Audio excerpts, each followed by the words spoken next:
What would you do if the only soul in the room still fighting for a man's life was his dog? Not his wife. Not the doctors.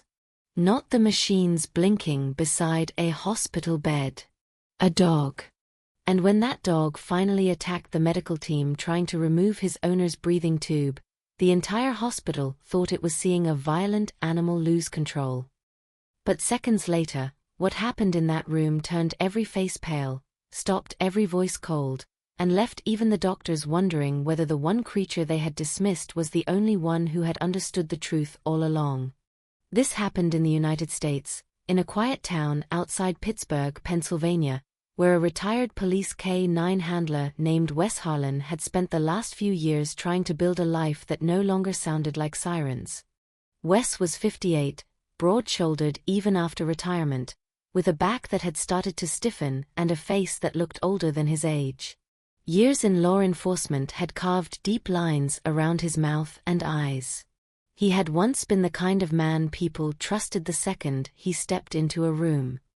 He had worked gang cases, armed robbery scenes, child abductions, and manhunts that stretched through frozen woods before dawn. For nearly 3 decades, he had lived on adrenaline, instinct, and the kind of pressure that turned weak men into ghosts. But he had walked away from all of that.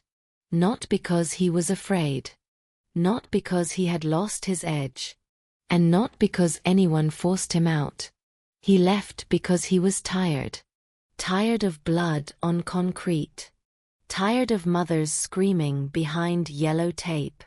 Tired of standing in dark kitchens at 3 in the morning telling families that someone they loved was never coming home.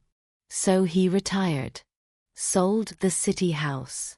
Moved with his wife Marlo to a modest place at the edge of town where the yards were wider, the roads were quieter, and the nights were dark enough to hear the wind through the trees. It was the kind of neighborhood where people still waved from porches and left pumpkins out too long after Halloween. That should have been the end of the hard years. But Wes didn't come alone. He brought home Rook. Rook was a sable German shepherd, large even for a working dog, with alert ears, deep-set amber eyes, and the heavy, controlled stillness of an animal that had been trained not just to obey, but to think. He had worked beside Wes during the final years of his active duty, tracking suspects, searching abandoned buildings, holding steady in chaos. He wasn't just a former K-9. He was the partner Wes trusted most in the world. And that was not an exaggeration. When Wes filed the paperwork to adopt Rook after retirement, the department had hesitated. Dogs like Rook were valuable. Highly trained. Strong-willed. Not the type most people could handle after active service.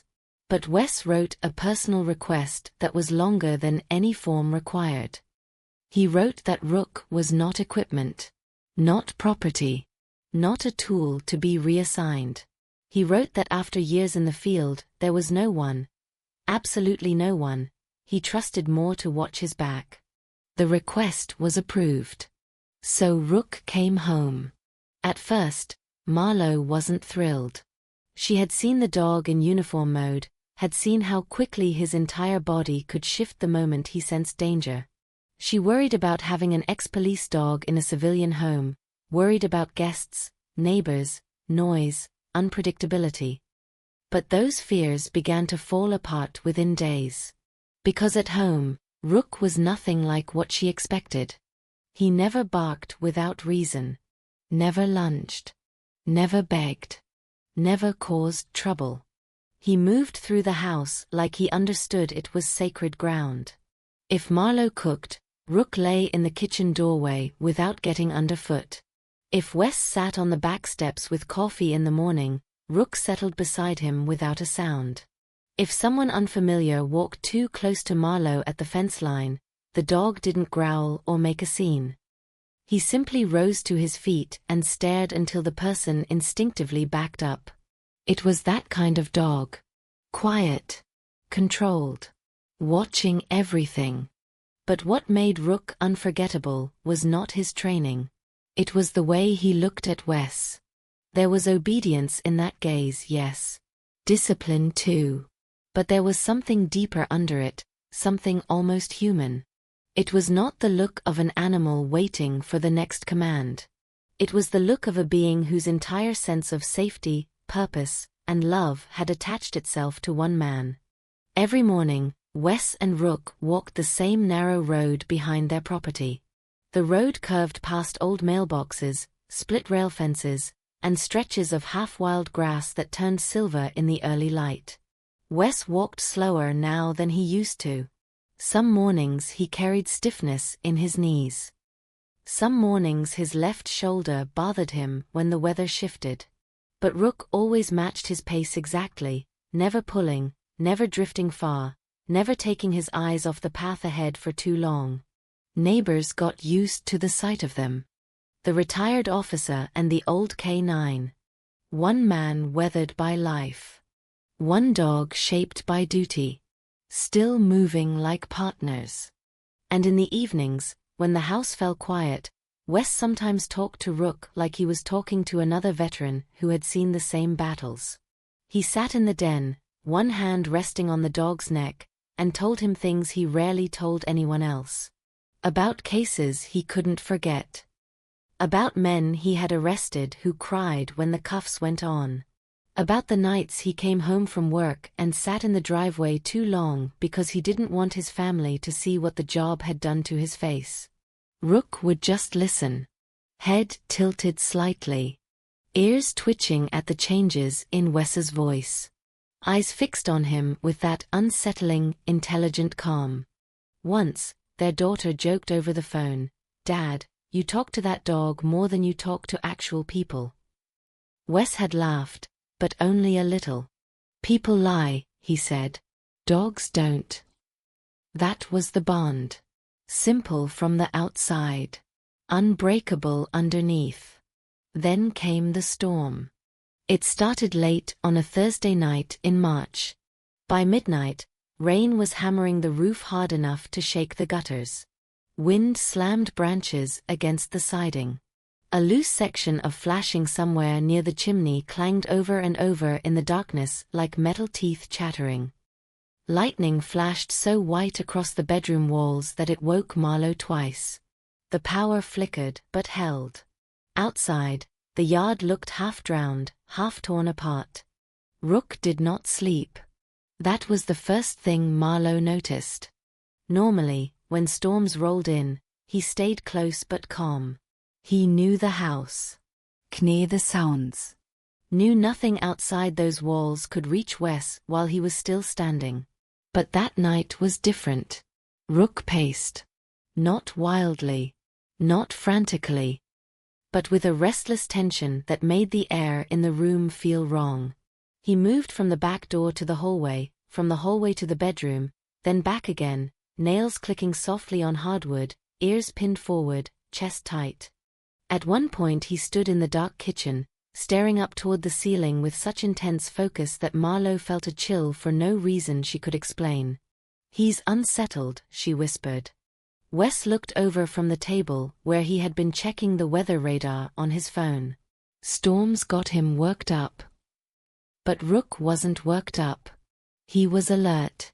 There was a difference, and Wes knew it. He had spent enough years reading dogs in high-stakes situations to know when behavior came from fear and when it came from warning. Still, when nothing happened and the storm eventually moved east before dawn, he let the feeling go. By sunrise, the rain had stopped. The yard was a mess. Part of the back fence had tilted. A few shingles were scattered across the grass. Water dripped from the gutters in slow, heavy taps. The side of the roof over the rear porch had clearly taken damage. Wes stood in the yard with a mug of black coffee, studying the broken section. "Needs patching before the next rain," he said. Marlowe, still tired from the sleepless night, told him to call someone. A roofing crew. A handyman. Anybody but him. But Wes waved it off with the quiet certainty of a man used to fixing his own problems. "It's a small job." Rook was standing beside him when he said it. The dog did not look at the roof. He looked at Wes. And in that moment, something shifted. The change was so subtle that Marlowe nearly missed it.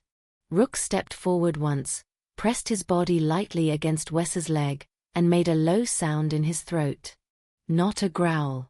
Not a bark. More like a strained warning pulled from somewhere deep in his chest. Wes glanced down. What? Rook didn't move. Wes took a step toward the ladder, leaning against the shed. Rook moved in front of him.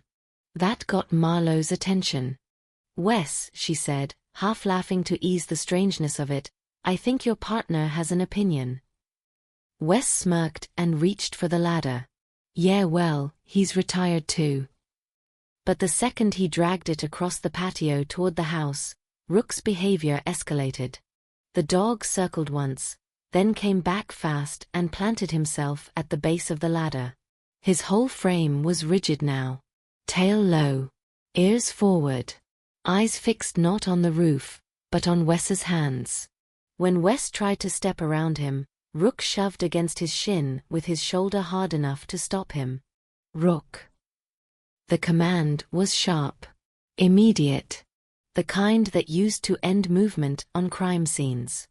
Rook obeyed for exactly 1 second.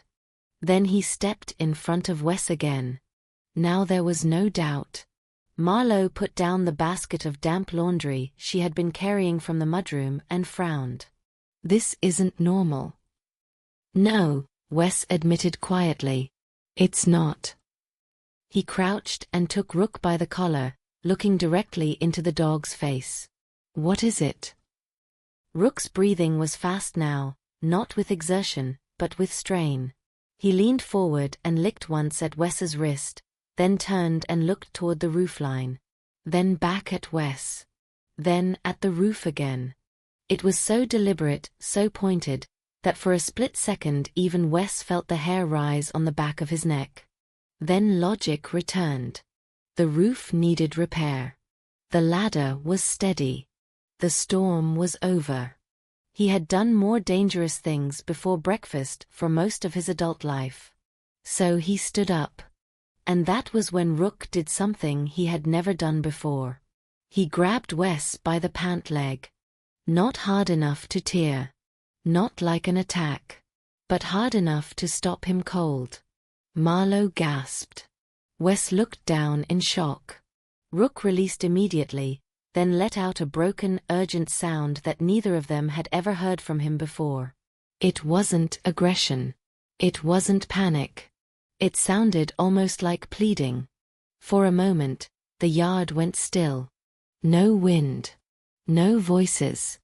Just the drip of water from the roof and the stare of a dog who looked like he was trying to drag his partner away from something invisible. Wes exhaled slowly. Easy, he muttered, rubbing the dog's neck. You're acting crazy. He moved Rook aside with both hands and started up the ladder. 1 step. Then another. The shingles were still damp, but not soaked.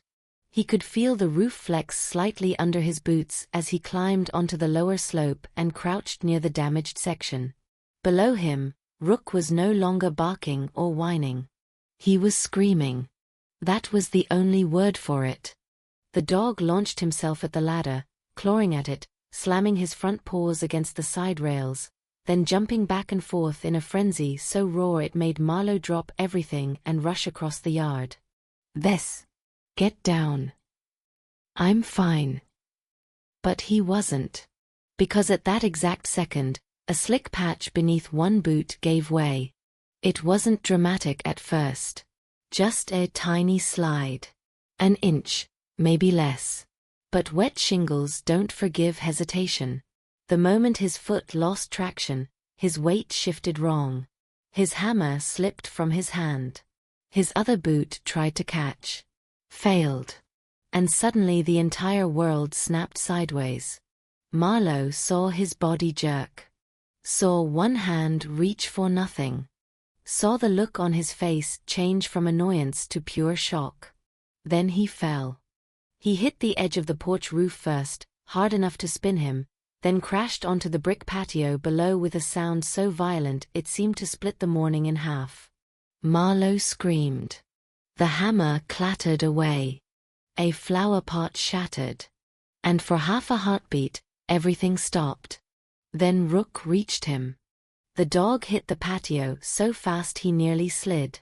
He shoved his nose under Wes's shoulder, whined into his face, pawed at his chest, then backed away and barked with such force the sound ricocheted off the house and fence. Wes wasn't moving.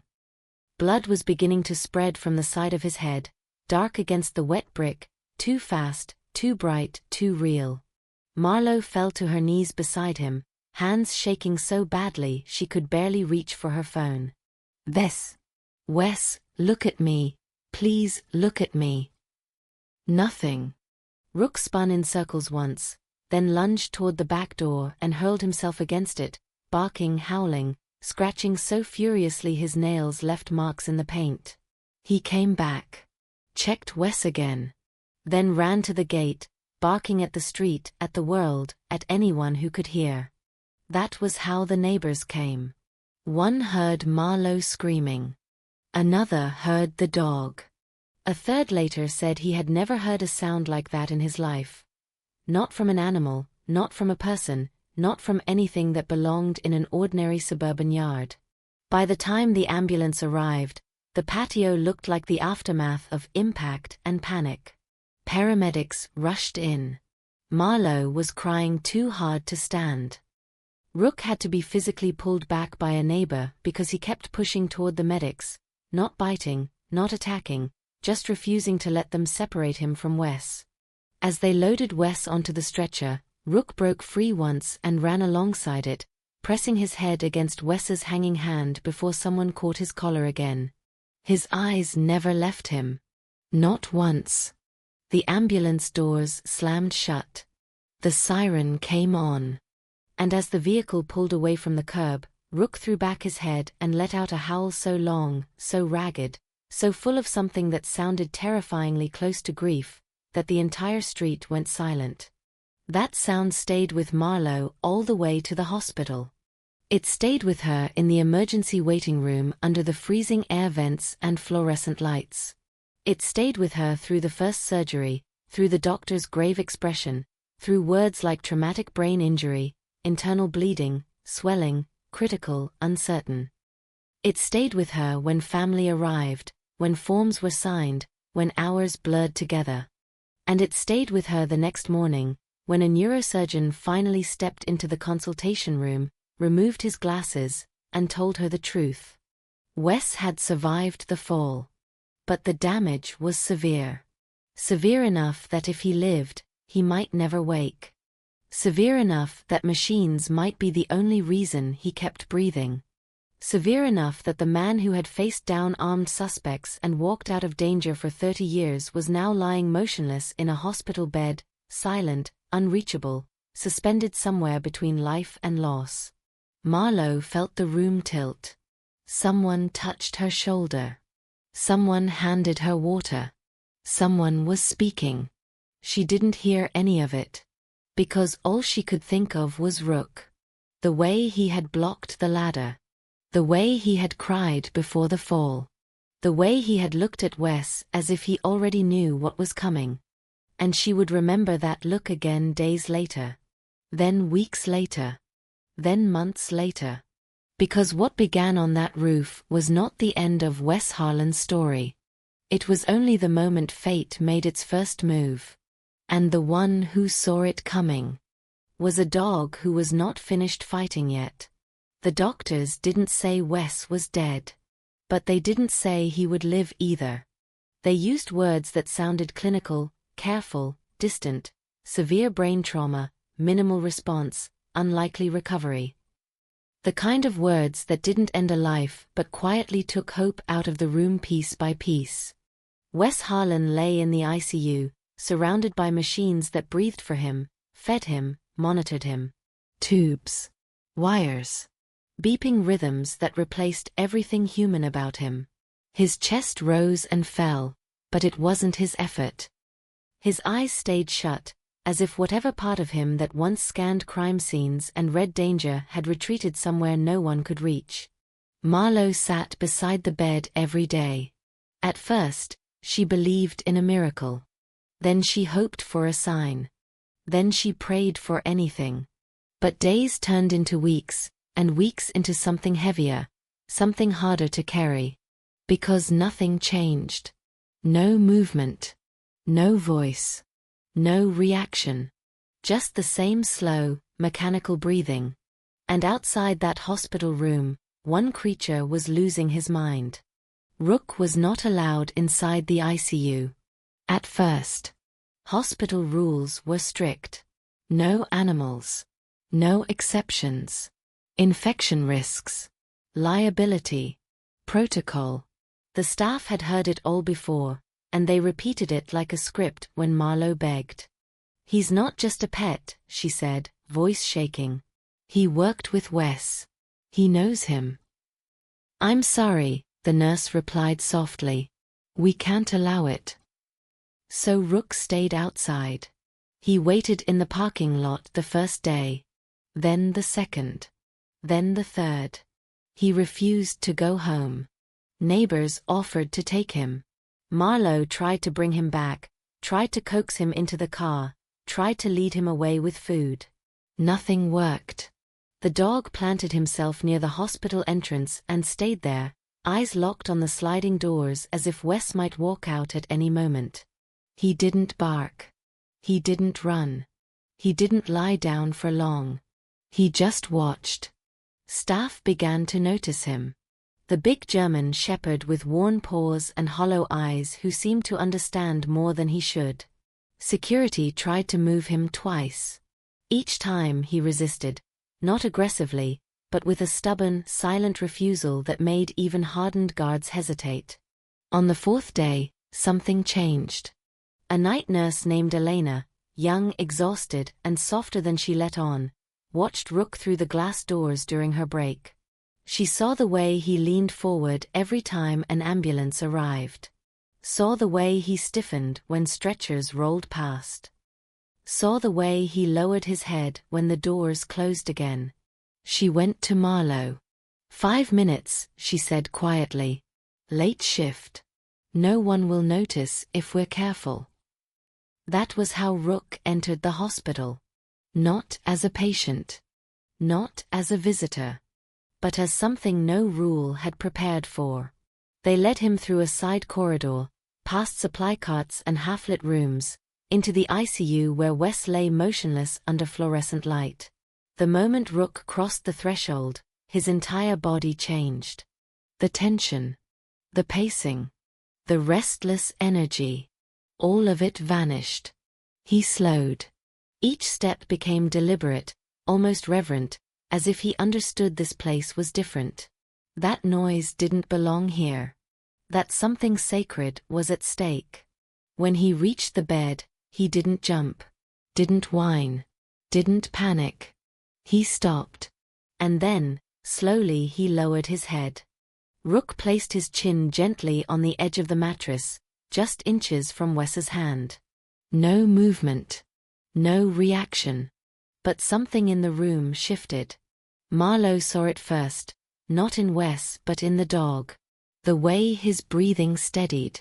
The way his eyes softened. The way he stared at Wes like he had finally found what he'd been searching for since the fall. "Elena," Marlowe whispered, voice breaking, "look at him." The nurse didn't answer. Because she was watching the monitor. For a split second, just a flicker, the heart rhythm changed. It wasn't dramatic. It wasn't proof. But it was enough to make her frown. "Did you see that?" she murmured. "See what?" Elena shook her head. "Maybe nothing." But it wasn't nothing. From that night on, Rook was no longer kept out.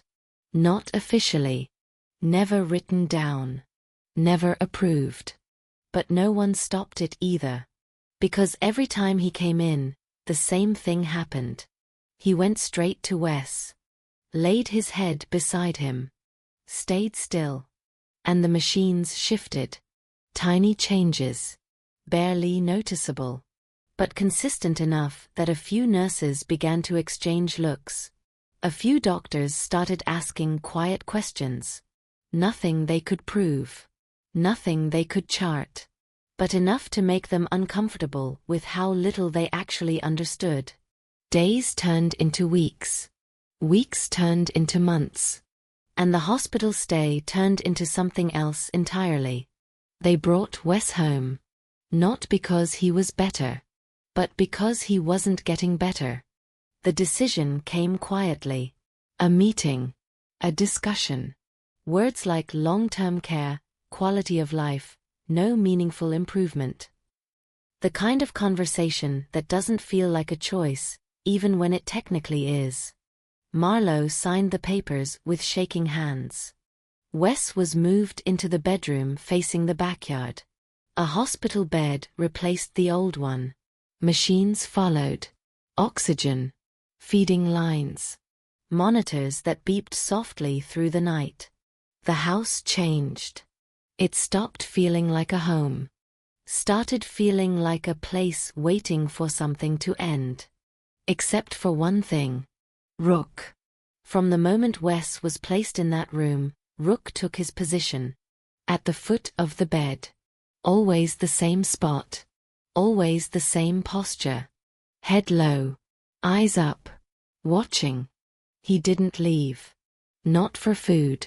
Not for comfort. Not for anything. At first, Marlowe tried to maintain routines. Feeding times. Walks. Commands. But Rook ignored them. He would eat only when she brought the bowl directly beside the bed, and even then, only a few bites before returning to his post. Neighbors noticed the change. The dog looks thinner, one said. He's grieving, another whispered. But it was more than grief. It was waiting. Every morning at exactly 6, Rook would stand, circle the bed once, and then lie down again. Every night, when the house fell silent, he would lift his head slightly, ears twitching, as if listening for a sound no one else could hear. Sometimes, Marlowe would sit beside him and cry quietly, her hand resting on his back. "He's not coming back, Rook," she whispered once, voice trembling. The dog didn't react. He just kept looking at Wes. As if he disagreed. As if, somewhere deep inside that broken body, there was still something left, and he was the only one who knew it. Months passed. Then a year. Then more. Wes didn't wake. Didn't speak. Didn't move. Doctors visited less often. Hope became something people stopped mentioning out loud. Family visits grew shorter, quieter, more careful. Like everyone was afraid to disturb something fragile that might already be gone. But Rook never changed. Not once. His fur began to gray. His steps slowed. His body aged. But his eyes stayed the same. Locked on Wes. Unwavering. Unbelieving in the silence. Because to Rook this wasn't the end. This was just a moment that hadn't passed yet. And somewhere inside that still body, he was certain his partner was still there. Waiting. For the right moment to come back. 2 years. 730 days of silence. No words. No movement. No sign that Wes Harlan was still inside the body lying on that bed. By then, the house had learned how to breathe around grief. The machines no longer sounded strange. The routine no longer felt temporary. Even the neighbors stopped asking, "Any change?" Because everyone already knew the answer. No. Wes was still alive. But not really living. His body had become lighter, thinner, fragile in a way that didn't belong to the man who once chased suspects through forests and tackled armed criminals to the ground. His hands, once steady and strong, now lay curled and unmoving against the sheets. His face had lost its tension, its sharpness, like time itself had slowly erased him. Only the machines reminded anyone that his heart still beat. And at the foot of that bed Rook, Older now. Slower. His muzzle streaked with grey, his eyes deeper, heavier, but still burning with the same quiet certainty he had held since the first day. Every morning at 6, he stood. Circled once. Checked. Every night, he listened. Always listening. As if something was coming. As if something hadn't finished yet. But for everyone else in that house, something had already ended. The conversation came on a grey afternoon in late August. The kind of day where the sky doesn't rain but doesn't clear either. Heavy. Still. Like the world itself is holding its breath. Dr. Halpern, the home care physician who had followed Wes's case for over a year, stood at the foot of the bed with a clipboard in his hands. He had aged too. Cases like this did that to people. Slowly, quietly, without warning. He checked the monitors. Checked the reflexes. Checked the numbers that had barely changed in months. Then he took off his glasses. That was when Marlowe knew. Mrs. Harlan, his voice was careful, measured. We need to talk. She didn't sit. Didn't ask. Didn't pretend she didn't understand. She just nodded once, like someone who had already heard what was coming but needed to hear it said out loud. There's been no meaningful brain activity, he continued. Not for a long time. What we're maintaining now, it's biological function. Not recovery. Silence filled the room. The kind of silence that presses against your chest. We can continue like this, he added. But medically speaking, there is no indication he will wake up. Marlowe's fingers tightened around the edge of the bed. So you're saying her voice broke before she could finish? I'm saying, the doctor replied gently, it may be time to consider letting him go. The words didn't hit like a blow. They sank. Slow. Heavy. Permanent. Marlowe closed her eyes. For a moment, she wasn't in that room anymore. She was back in the yard, watching Wes laugh for the first time after retirement. Back in the kitchen, arguing over nothing important. Back in the doorway, watching him walk out with Rook at his side like nothing in the world could ever take him down.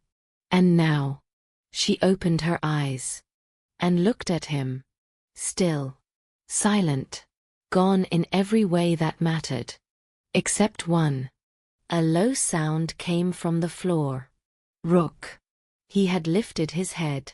Not quickly. Not sharply. But slowly, deliberately. His eyes locked onto the doctor. Then onto Marlowe. Then back to Wes. Something in that gaze changed. It wasn't confusion. It wasn't fear. It was tension. Like a wire pulled too tight. Rook, Marlowe whispered. The dog stood. For the first time in hours, maybe days, he moved without being prompted. He stepped closer to the bed, closer than usual, until his nose nearly touched Wes's hand. He inhaled. Once. Then again. His body stiffened. The doctor noticed it. He's reacting. He always does, Marlowe said weakly. But this was different. Rook let out a low, strained sound deep in his chest. Not loud, not aggressive, but filled with something raw. He nudged Wes's hand. Once. Twice. Then he stepped back, pacing in a tight circle. He never paced. Not anymore.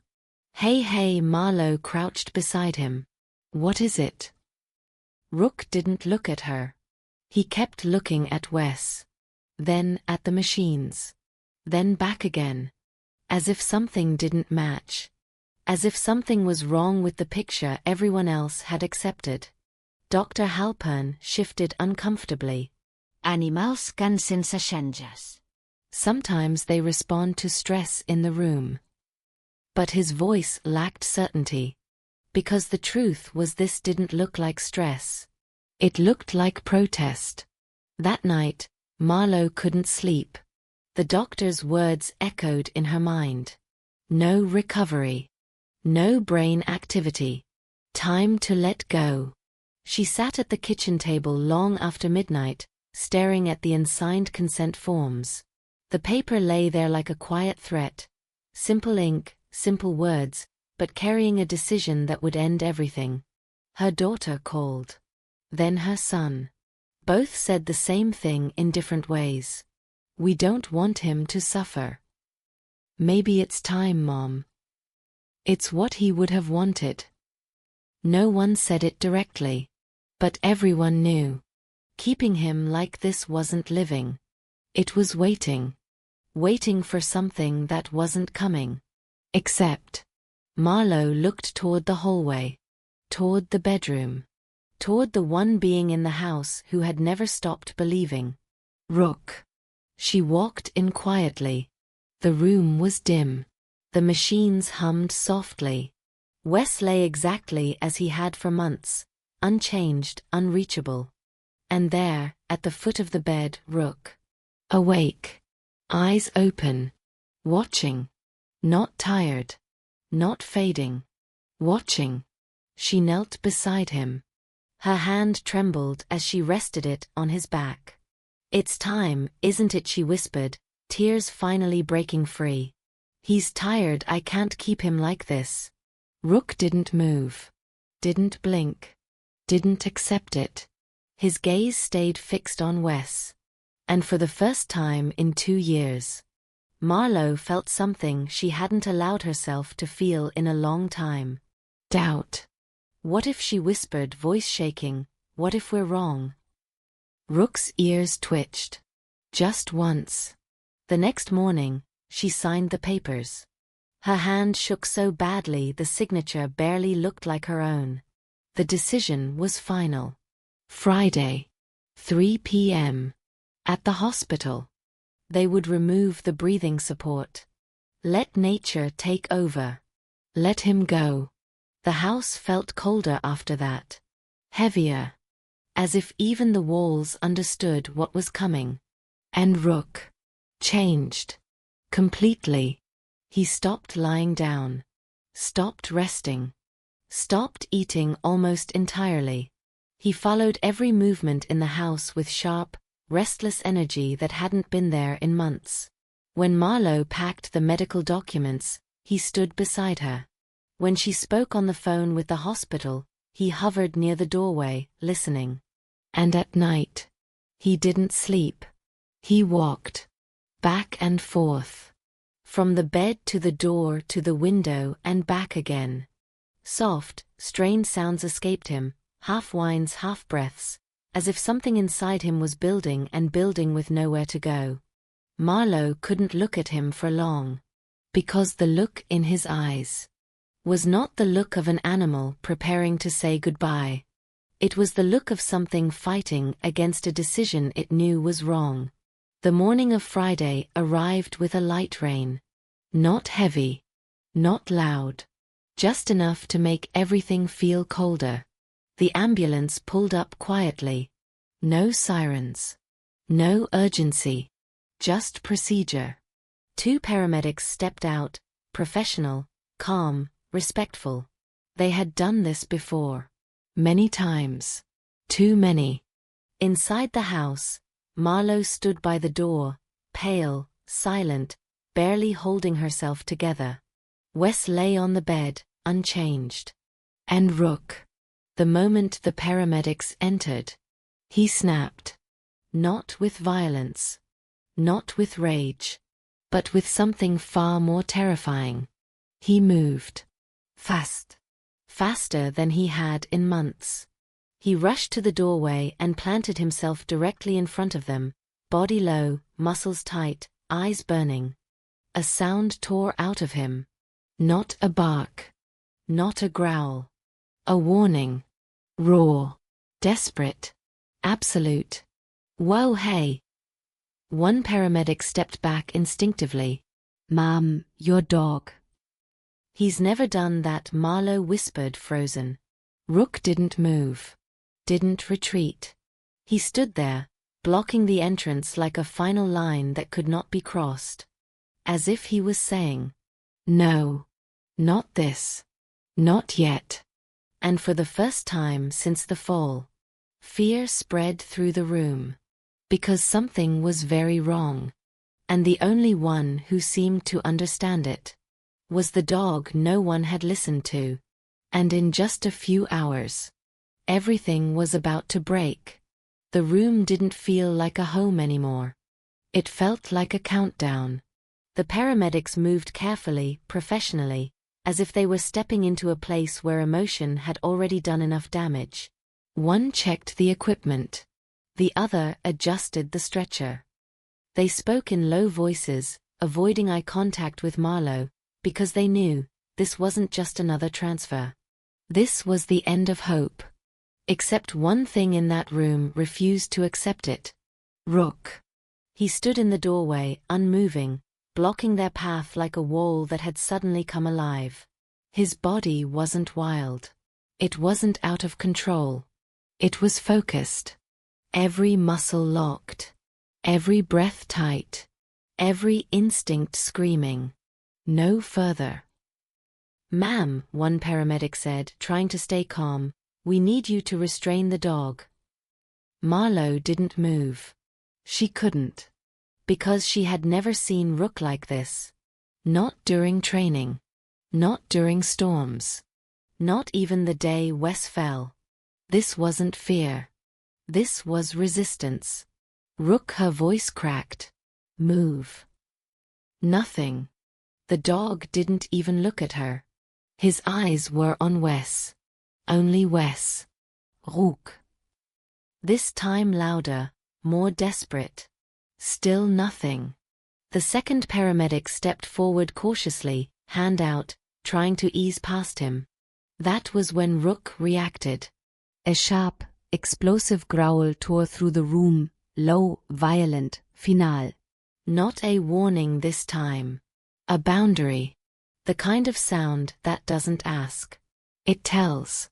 The paramedic froze instantly. Okay, we're not pushing him," he muttered, backing up. Silence swallowed the room. Rain tapped softly against the windows. The machines continued their slow, steady rhythm. And in the middle of it all, one dog standing between life and death. Minutes passed. Heavy. Suffocating. Finally, Marlowe broke.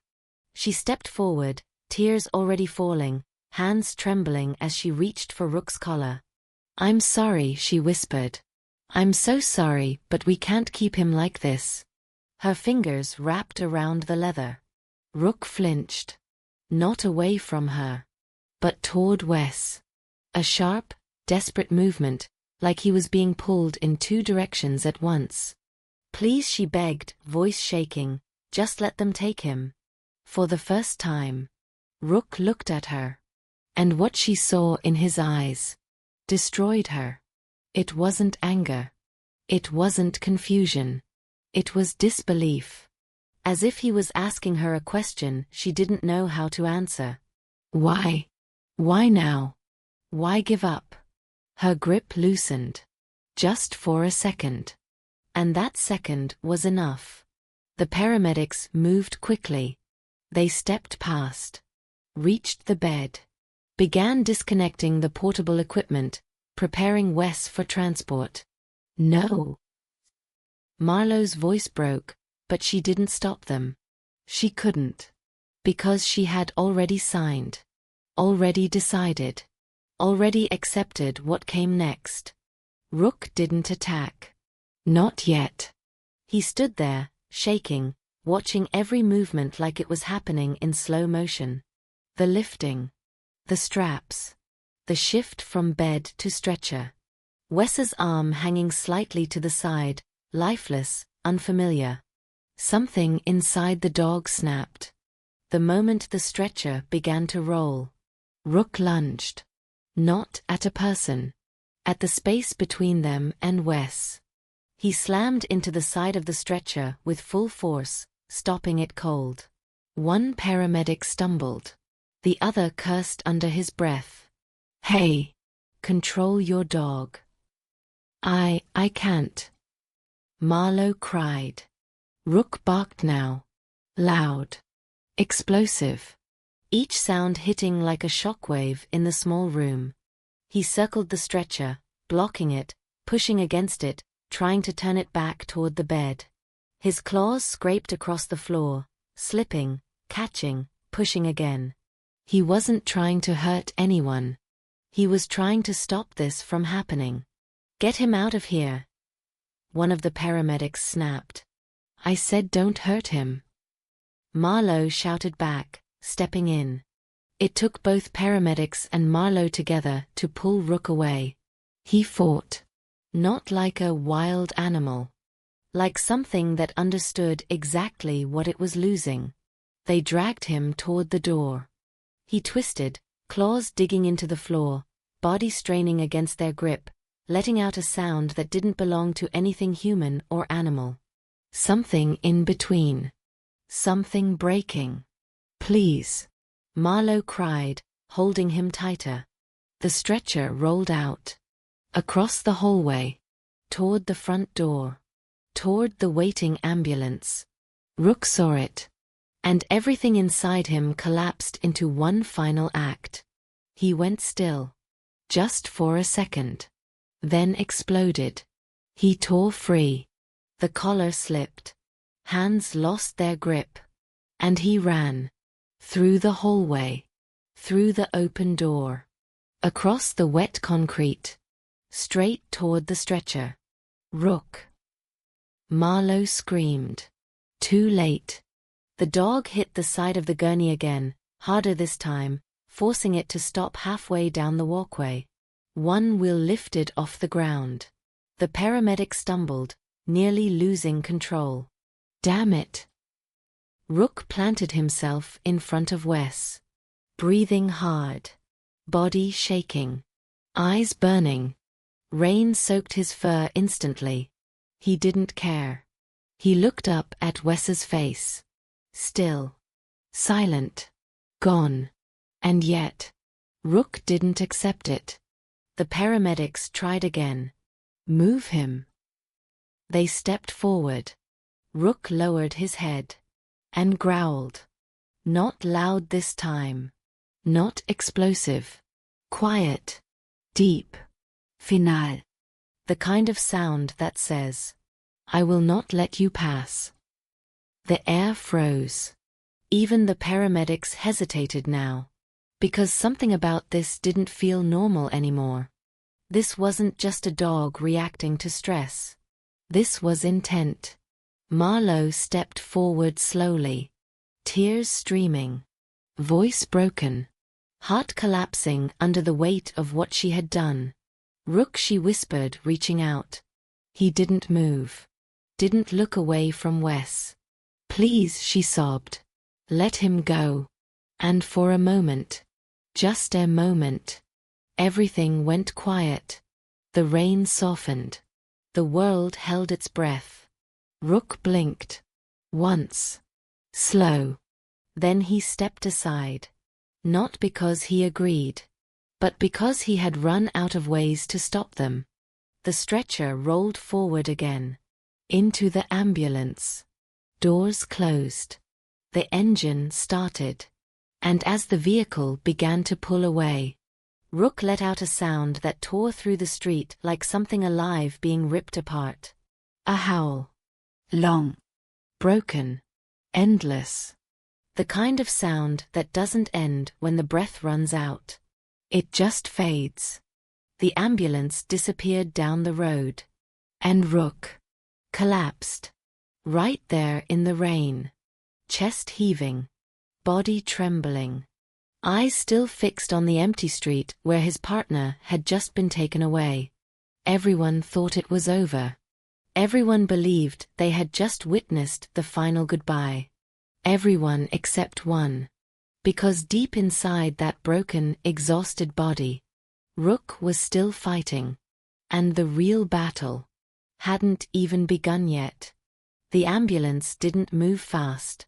It didn't need to.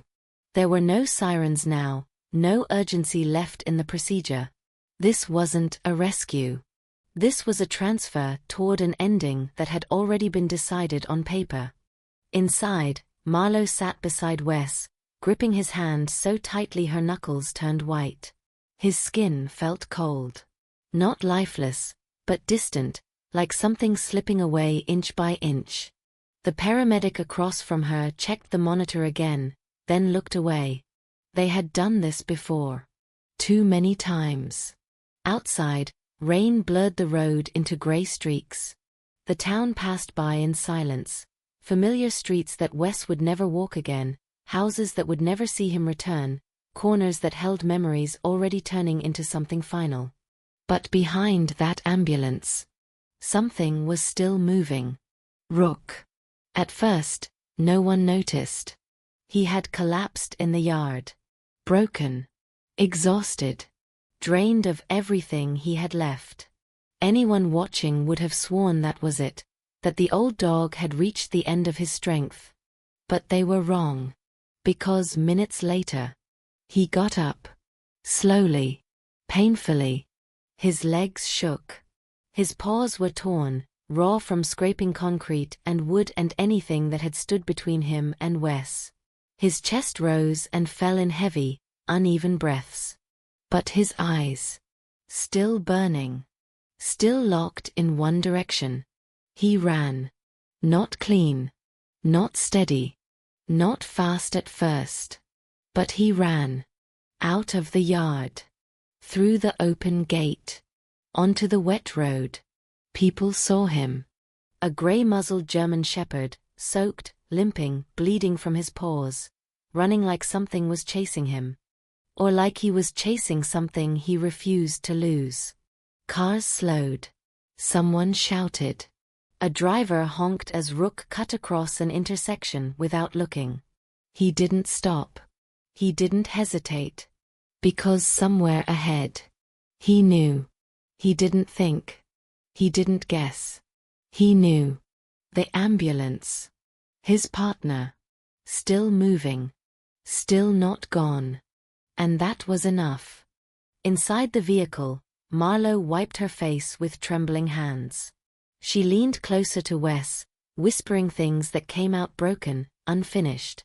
"I'm here, I'm right here, you're not alone." No response. The monitor beeped in its slow, steady rhythm. The paramedic adjusted something quietly. Routine. Controlled. Final. They were 10 minutes from the hospital. Outside, traffic thickened near a main intersection. The ambulance slowed, then stopped completely as a line of cars built ahead. No sirens meant no priority. Just another vehicle in a long row. Waiting. Inside, no one spoke.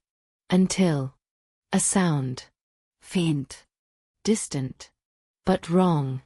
The paramedic frowned. "You hear that?" Marlowe didn't at first. Then. Again. A bark. Sharp. Cracked. Hoarse. Not loud. But desperate. Her heart stopped. "No," she whispered. The paramedic turned his head toward the rear doors. The barking grew louder. Closer. Then. A shadow slammed into the side of the ambulance. Hard enough to make the entire vehicle shake. What the hell? Another impact. This time from behind. Scratching. Clawing. A sound of nails dragging across metal like something trying to tear its way inside. Marlowe's eyes widened. "Rook." The driver shouted from the front. "There's a dog back here. He's chasing the ambulance." The paramedic moved fast, unlocking the rear door. "Wait!" The other one warned, but it was too late. The door swung open. And Rook collapsed halfway inside. He didn't jump in. He fell in. Body soaked. Chest heaving. Paws bleeding onto the metal floor. For a second, no one moved. No one breathed. Because what they were looking at was not just a dog.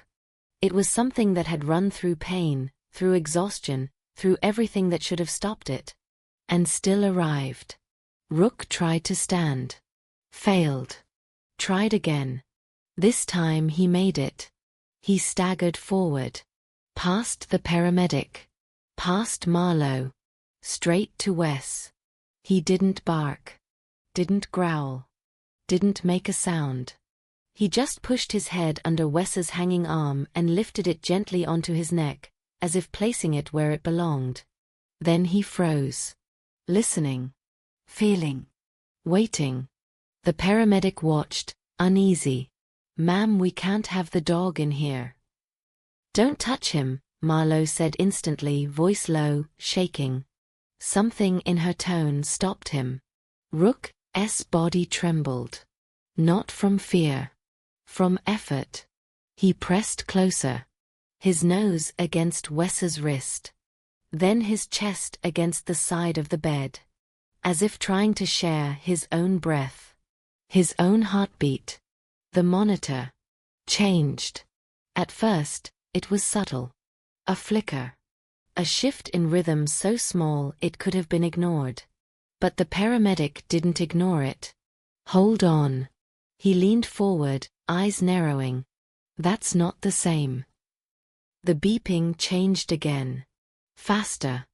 Irregular. Alive. What's happening? Marlowe gasped. "I don't know." Then. A spike. Sharp. Clear. The line jumped. Once. Twice. 3 times. "That's a response." The paramedic snapped. "He's reacting." Marlowe's breath caught in her throat. This. No answer. But. Movement. So small it could have been missed. Wes' finger. Twitched. The paramedic froze. "Did you see that?" "I saw it," the driver called from the front, half standing now. Another twitch. Then. A sound. Not loud. Not clear. But real. A breath that didn't come from the machine. A broken whisper. "Don't." Everyone went still. Marlowe leaned in, shaking. "Wes? Wes, can you hear me?" His lips moved. "Barely." "Don't move." The paramedic stumbled back like he'd seen something impossible. "That's not possible." But it was. Because right there. In that ambulance. On a road where everything had already been decided. Wes Harlan was fighting back. And the one who brought him back. Was the dog no one had believed. Rook didn't move. Didn't celebrate. Didn't react. He just stayed there. Head pressed against Wes. As if he had known all along. As if this was never a miracle. Just a truth. That only he had refused to let die. The ambulance didn't feel like a place of endings anymore. It felt like something had just been interrupted. The paramedic grabbed the radio with shaking hands. "We need priority clearance now." Patient showing neurological response. Repeat, he's responding. The siren came alive again. This time, it wasn't routine. This time, it was a race. Inside the ambulance, everything moved fast. Oxygen adjusted. Monitors recalibrated. Hands working with urgency that hadn't existed minutes before. The same men who had been preparing for an ending were now fighting for a beginning. And in the middle of it all, Rook. He didn't move. Didn't get in the way. Didn't panic. He stayed exactly where he was, pressed against Wes, as if his job wasn't finished yet. Marlowe couldn't stop crying. But these were not the same tears. They weren't tears of surrender anymore. They were something wild. Fragile. Dangerous. Hope. "Wes, stay with me please," she whispered, voice shaking, hands clutching his. Wes's eyes didn't open. Not yet. But his chest moved. Not perfectly. Not strongly. But differently. The machine was no longer doing all the work. Something inside him had answered. The hospital doors burst open as the ambulance arrived. This time, no one walked. They ran. Gurney out. Doors open. Voices raised. Orders shouted. The quiet hallway from earlier was gone, replaced by controlled chaos, the kind that only happens when something impossible forces everyone to rethink what they thought they knew. Clear the ER. Get neuro down here. What triggered the response?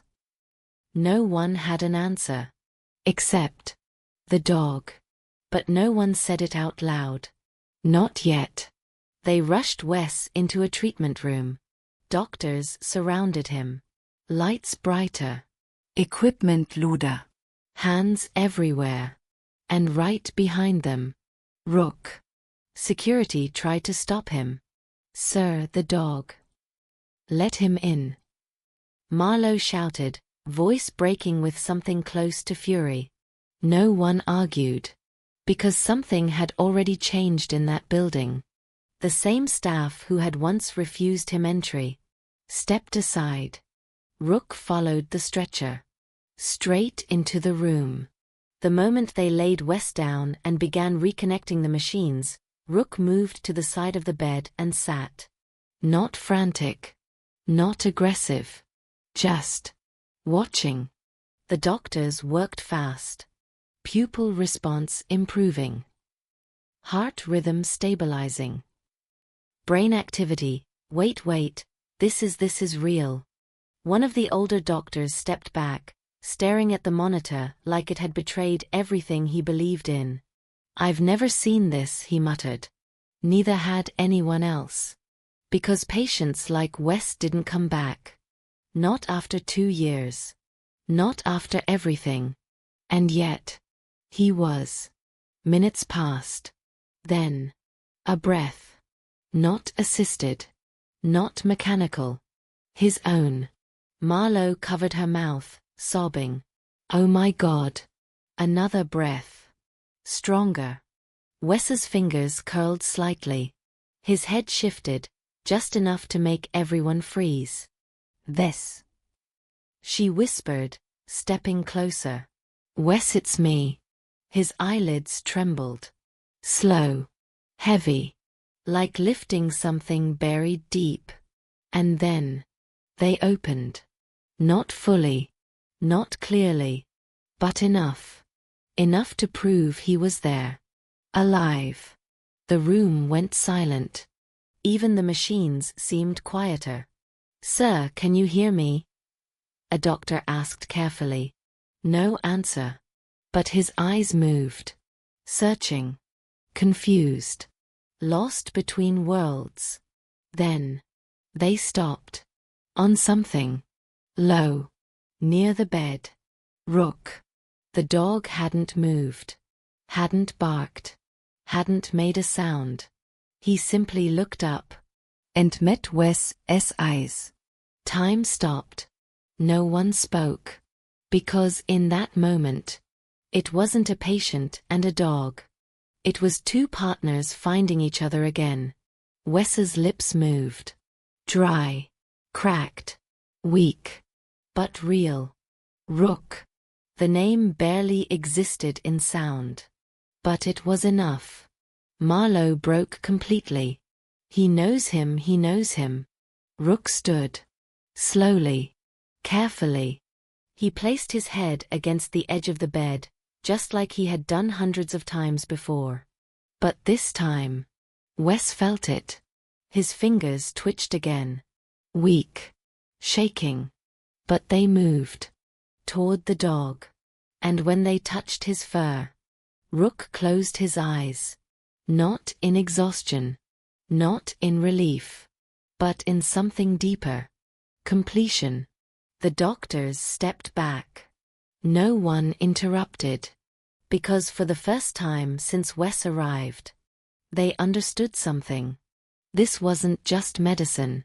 This wasn't just recovery. This was something they couldn't measure. Days passed.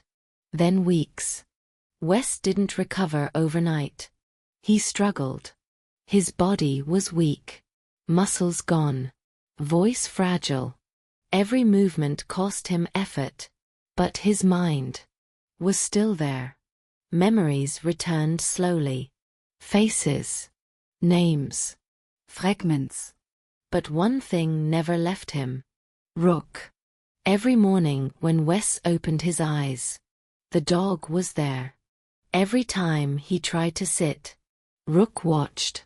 Every time his hand shook from exhaustion, Rook moved closer. No commands. No training. Just presence. The hospital staff began to talk. Quietly at first. Then openly. That dog saved him. I don't care what anyone says, that wasn't coincidence. Even the doctors stopped arguing. Because none of their explanations held. They had seen the monitors. Seen the timing. Seen the moment everything changed. And they had seen the dog. Weeks later, Wes came home. The same house. The same room. But nothing felt the same. Because this time, he walked in alive. Slow. Supported. But alive. Marlowe cried again. But this time, she smiled through it. And Rook stayed beside him. Not as a guard anymore. Not as a watcher. But as something else. Something quieter. Something deeper. Time moved forward. Wes grew stronger. Step by step. Day by day. He learned to walk again. To hold things again.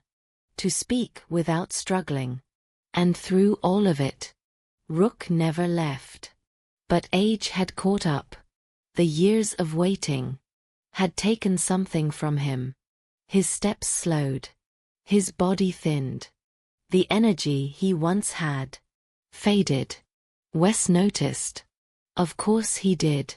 One evening, sitting in the yard under the soft light of sunset, Wes rested his hand on Rook's head. You stayed, he whispered. Rook leaned into him. No answer. No need. You knew, didn't you? Wes's voice was soft. You knew I wasn't gone. The dog closed his eyes. And for a moment, that was enough.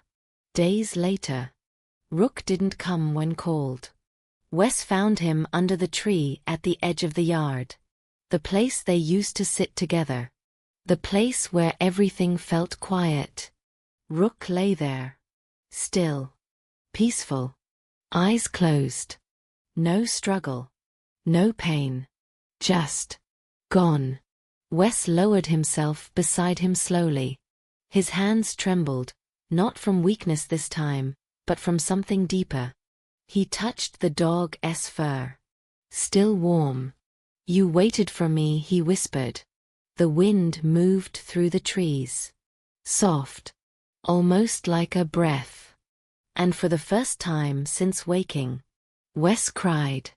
Not because he had lost something, but because he had been given something that no one could ever explain. They buried Rook under that tree. Simple. Quiet. No headlines. No cameras. Just family. And a small stone.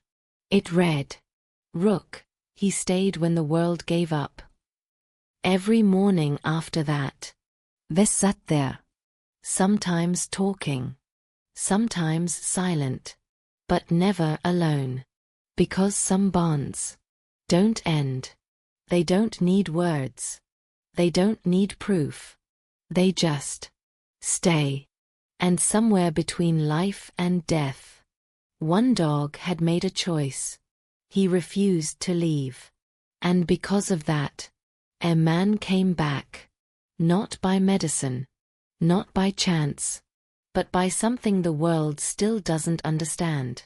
A love that never walked away.